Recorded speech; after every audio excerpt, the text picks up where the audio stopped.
Berat गिदिर ना मोनबाय नै 35 नि नैखौ थिखोनायलाय नैखौ ini nama mana deh wah Chinese magur Chinese magur berat गिदिर ना आरो बारलिबो दङ बारलि ना मा दङ कमलकाट कमलकाट सिनखिसेया जाखागोन कमलकाट ओमफ्राय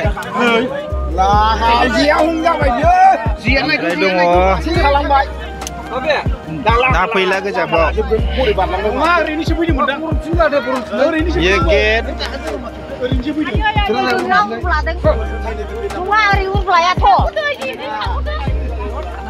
पानबारि दै बियो जयैनो गामियैनो बोखांदों दैया बिराद बोहैगासिनो जालि होदोंमोन नैबे माबाफोरखौहाय ना थानायनि थाखाय दा बोखारबाय बोखारनानै बे नाफोरखौ मोनबाय आरो नाया खुनु थांनायनि चान्स गैखाया ओरैबो मुसारि होथिखानाय आरो हरैबो मुसारि होथिखानाय सारगासिनो बेरे फुंजानि खुवा खुनाय समनिफ्रायनो बिसोर नाखौ बोखांजेनदोंमोन दा फ्रायनो ना गिदिरखौ मोनजोबबाय दा ना फिसा फिसा खनखांगासिनो दं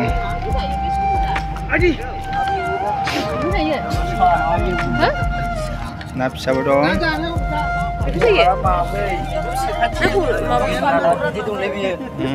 दा खय केजि जागोन आमायसो 26 केजि जासिगोन दा हा नैबे कमलकाटआथ' सेरनैनि बारा सेरथामसोआनो जागोन सेरथामा जागोन बे ना हमग्राफोरखौ नायदो ना सावना जानाया माबायदि नायो बेयो दै नङा दै नङा बेयो आसोलसो गोजां गानायनि खालामदों थारमानि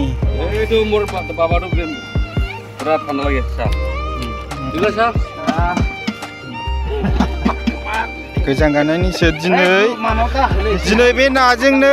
31 थारिख बोसोर जोबनायनि रंजागोन गासिबो बेनो हमजोबदों होनना बुंलाय आसल ना मा होनो बेखौलाय ना हमग्राफोरखौ मा होनोमोनलाय मासुवा नङालै मासुवा नङालै आसल ना मासुवाफ्रा नै बिसोरनो बे गोजां हाबजोब्बाय ओरै आराम दै सेर हाइवे सेरावहाय बे दैया खर'बो गैया थेवबो बे बोहैबाय थायो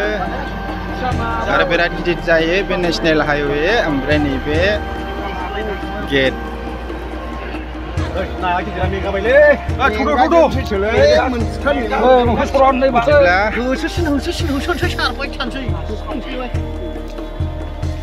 बिराद बुरजाखा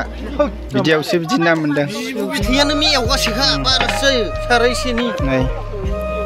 खनसे देखायफिननाय बस्था फिसाजों नै बस्थासेयानो जाफ्रामलाय लांबाय कमलकाट बिमालै कमलकाट दंबावो आदा चाइनिस मागुरा बिराद गिदिर चाइनिस मागुरखौ देखाय बेफोरबो बियो खुनु हासारनि ना नङा बियो एकदम लकेल ना हमथ'नो हाला दैनि ना बे खुनु भिटामिन खुनु माबाजों फेदेरनाय ना नङा दैसानि ना बिलोनि ना होनजायो आरो बिलोसो बेथ' दैसाबो होनजाला बिलोनि ना बियो बेसेबां जागोन आदा सरन सेरब्रै ओइ साराय तिन औ साराय तिन केजि जोलानो बियो औ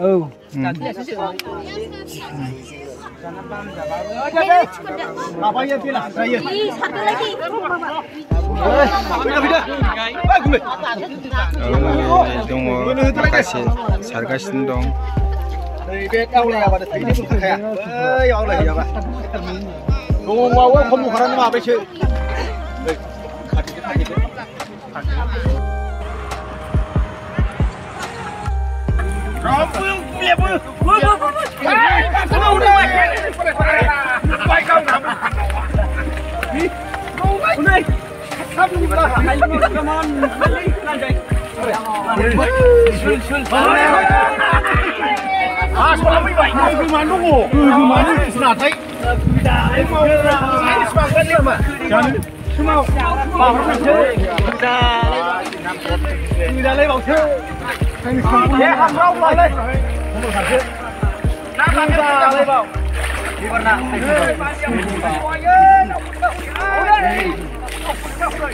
bông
Chinese mabur.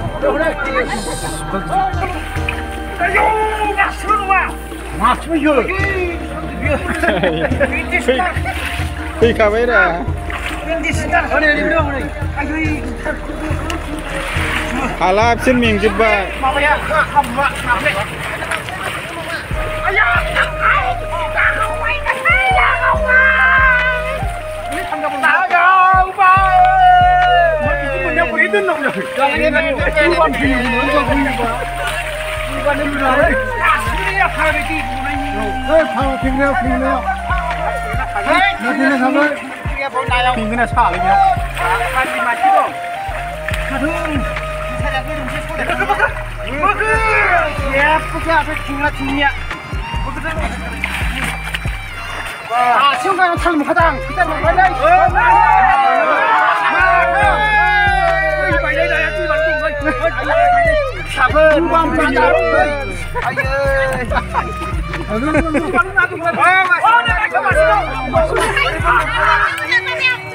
Beखौनो गालांनो नागिरदोंसो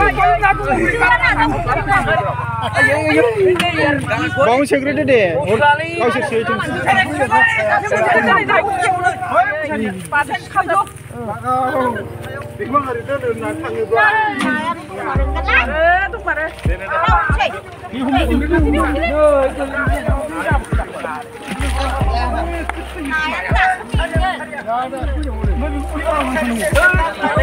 खननैसो हबावदो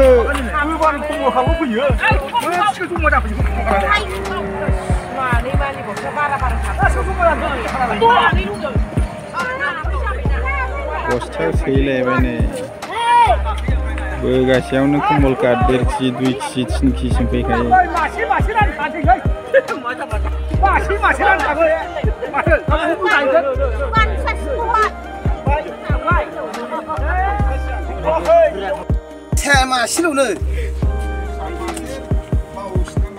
फोरावनो गैया सुलालै नंगौ जाम्बा नोंनि एफा गोरलै मबाइलखौ गासिबो मबाइलालाय जिउ लायदोलै से लांसे